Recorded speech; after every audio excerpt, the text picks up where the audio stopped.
Hello दोस्तों। अब आज हम बात करेंगे भारत और चीन के विवाद में जो युद्ध होने की स्थिति बन गई है। उस युद्ध संघर्ष में कौन देश भारत के साथ और कौन देश चीन के साथ, वह चाहे छोटे हों चाहे बड़े, चाहे युद्ध स्थल में और चाहे अंतर्राष्ट्रीय मंच पर, कौन देश भारत के साथ और कौन चीन के साथ खड़े हैं।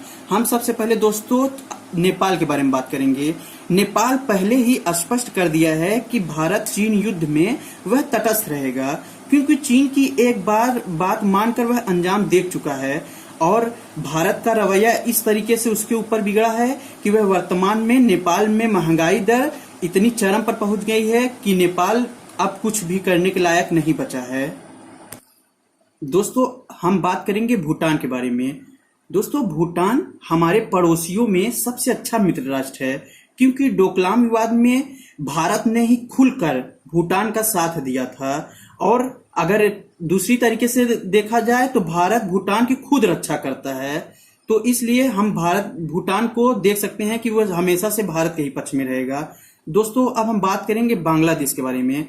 बांग्लादेश, जब तक बांग्लादेश की प्रधानमंत्री शेख हसीना हैं तब तक भारत को 100 ही नहीं 110% यह मानकर चलना चाहिए कि भारत को बांग्लादेश का साथ मिलेगा, क्योंकि बांग्लादेश के निर्माण में भारत बहुत ही उच्च स्तर पर अपना सहयोग दिया था।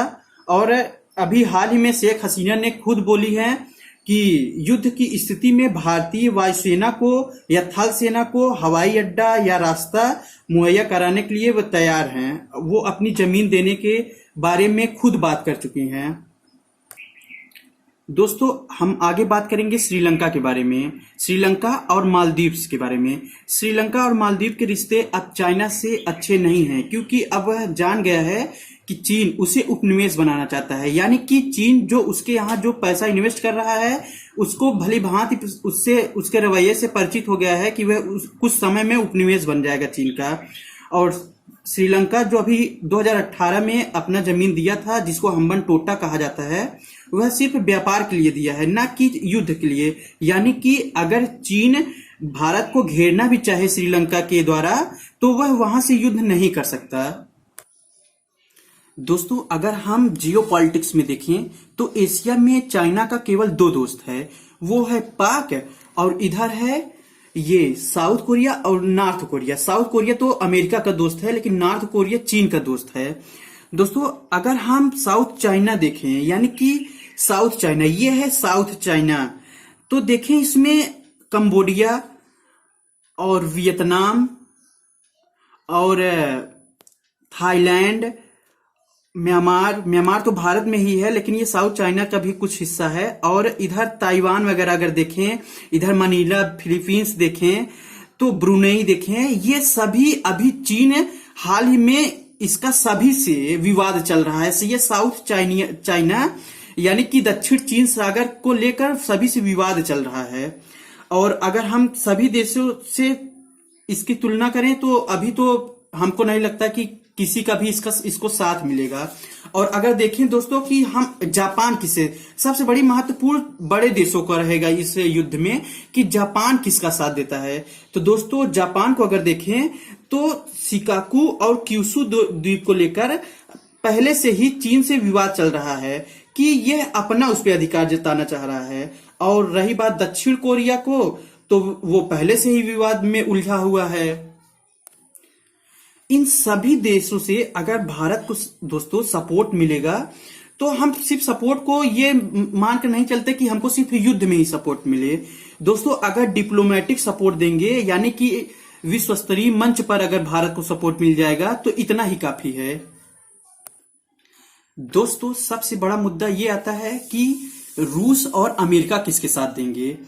अगर दोस्तों हम ध्यान से देखें तो चीन के मामले में भारत और चीन के मामले में रूस एक जैसा संबंध है। वह ना तो भारत का साथ देगा और ना ही चीन का वह तटस्थ रहेगा, लेकिन वह भारत को हथियार सप्लाई करता रहेगा, क्योंकि भारत हथियार के मामले में रूस का सबसे बड़ा आयातक देश है। और अंतरराष्ट्रीय मंच पर जब बात होगी तो रूस और भारत के संबंध को देखते हुए यह हम मान के चल सकते हैं कि वह हमेशा से अंतरराष्ट्रीय स्तर पर भारत का ही साथ देगा।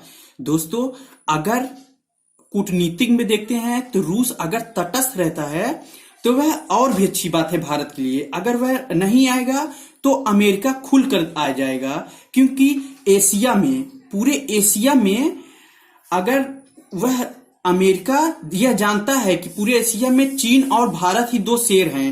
अगर चीन को दबाना है तो दूसरे शेर को जगा के रखना पड़ेगा, और वह भारत को उठाने के लिए अपनी पूरी ताकत झोंक देगा। क्योंकि अमेरिका आज जिस गद्दी पे बैठा है दोस्तों, उस गद्दी पर चीन उसे हटाकर वह बैठना चाहता है, बैठने की सपना देख रहा है। हम मान के चल सकते हैं कि वह आने वाले समय में कुछ ऐसे रणनीति दांव पेच खेल सकता है कि वह अमेरिका को पीछे कर सकेगा। दोस्तों, हम अब यूनाइटेड स्टेट के बारे में बात करेंगे कि यूनाइटेड स्टेट और भारत के संबंध में अभी 2014 के बाद से क्या रणनीति के तौर पर अगर देखा जाए तो भारत और यूएसए के बीच में संबंध और प्रगाढ़ हो गया है। जैसे कि अभी हाल ही में कास्टा और कामकासा समझौता हुआ है भारत का। इस समझौते के तहत दोस्तों, भारत अमेरिका से किसी भी खुफिया जानकारी को, किसी के भी देश के खुफिया जानकारी को, यानी कि चीन, पाकिस्तान, किसी भी देश के खुफिया जानकारी को प्राप्त कर सकता है, और अमेरिका भी भारत से किसी भी खुफिया जानकारी को प्राप्त कर सकता है। जैसा कि दोस्तों हम हमेशा से जानते हैं कि अमेरिका के CIA जो है वो बहुत ही शक्तिशाली और इंटेलिजेंस ब्यूरो है, और उसको भारत से बहुत मदद मिलेगा। दोस्तों, हम आगे अब देखेंगे कि अफ्रीका के बारे में।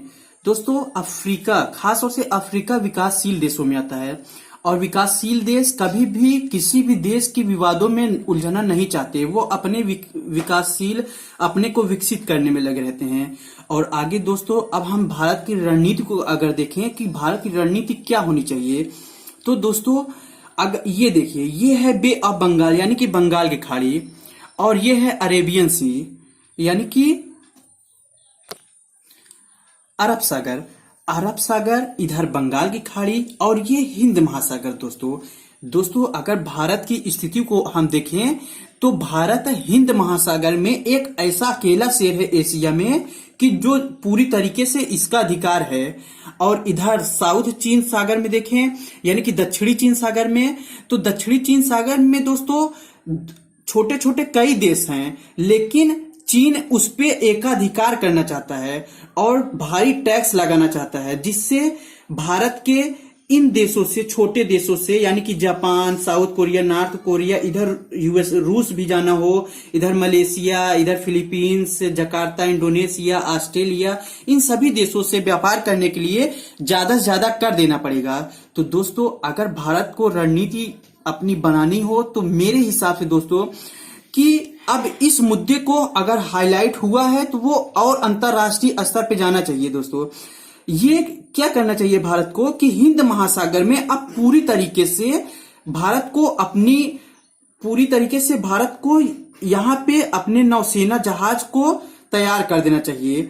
और अगर देखें कि साउथ चीन में तो चीन पहले से ही तैयार करके बैठा है, लेकिन अगर देखा जाए दोस्तों कि अभी तक चीन क्या करता था, हिंद महासागर से अफ्रीका में अगर व्यापार करता था, वो भारत को व्यापार करता था, नेपाल से व्यापार करता था, अफ्रीका को व्यापार करता था, तो अभी तक वह या तो ये मलक्का की, ये है जो मलक्का की लाइन है, यहां से आता था, या तो फिर अराफुरा सागर से आता था। दोस्तों भारत की रणनीति इस समय दक्षिण चीन सागर में मलेशिया और सिंगापुर, सुमात्रा, इंडोनेशिया, इन सभी देशों से इतनी अच्छी हमारी दोस्ती हो गई है कि वो भारत को पूरी तरीके से, ये मलक्का की जो संधि है, मलक्का की संधि भी हुई थी, और ये सागर जो है इस पे पूरी तरीके से सुमात्रा और इधर इंडोनेशिया भारत को अपनी हवाई पैड बनाने के लिए, यानी कि अपनी सेना रखने के लिए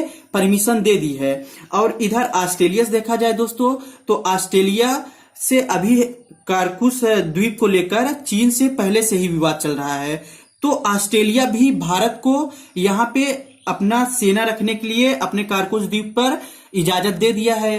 तो दोस्तों अब हम आगे देखेंगे कि ये आगे भारत की रणनीति क्या होनी चाहिए। दोस्तों अगर यहाँ इंडोनेशिया और कारकुस द्वीप पर भारत को सेना रखने की इजाजत मिल गई है तो चीन इधर तो अब एंट्री कर नहीं सकता, तो यहाँ पे उसको सेना तैयार करके पूरा हिंद महासागर पे अपना राज करना चाहिए। तब चीन अफ्रीका से व्यापार करने के लिए अंतरराष्ट्रीय स्तर पर इसको ले जाएगा कि भारत को हिंद महासागर पे पूरा व्यापार क्यों किया। दोस्तों यहाँ पे उसको ले जाना चाहिए। और अब देखेंगे कि अगर ये अंतरराष्ट्रीय स्तर पर ये बात पहुंचती है तो चीन अंतरराष्ट्रीय स्तर पर वुहान में जो अभी हाल ही में कोरोना वायरस फैला है, जो इतने व्यापक रूप पे सभी देशों से में फैल चुका है कि सभी देश ऑलरेडी उस पर बहुत ज्यादा नाराज हैं, तो चीन पूरी तरीके से घिर जाएगा और ये हमारा ये जो गालवान घाटी वाला मुद्दा है ये सुलझ जाएगा। दोस्तों हम अब आगे देखते हैं कि भारत की शक्ति, पड़ोसियों की शक्ति के साथ साथ भारत को अपनी आंतरिक शक्ति पर भी ध्यान देना चाहिए। और भारत की आंतरिक शक्ति इस समय दोस्तों बहुत ही अच्छी हो गई है। दोस्तों यहाँ पे ये लद्दाख है अपने क्षेत्र में और जम्मू कश्मीर क्षेत्र में दोस्तों इतने पहाड़ी हैं कि उधर से चीन को वार करने में बहुत ज्यादा ही कठिनाई का सामना करना पड़ता है। और भारत का पक्ष इसलिए मजबूत हो रहा है कि यहाँ पे जो पहाड़ियां हैं वो 80 डिग्री के मोड़ पर है और भारत के पास ब्रह्मोस जैसी खतरनाक मिसाइल है। वो इतना ज्यादा सक्षम है कि वो 80 डिग्री, दुनिया का सिर्फ यही एक ऐसा मिसाइल है जो 80 डिग्री पे जाके डायरेक्ट मुड़ सकता है और वो चीन में प्रवेश कर सकता है। तो इससे चीन को अच्छा खासा नुकसान उठाना पड़ेगा। और उसके साथ में दोस्तों बात करेंगे कि भारत में हथियार S-400 के बारे में। S-400 दोस्तों आप कहेंगे कि चीन के पास भी S-400 है, तो हाँ दोस्तों चीन के पास है S-400, लेकिन उस S-400 की मारक क्षमता अगर देखें तो वो 300 किमी है और भारत की मारक क्षमता S-400 की देखें तो 400 किमी है।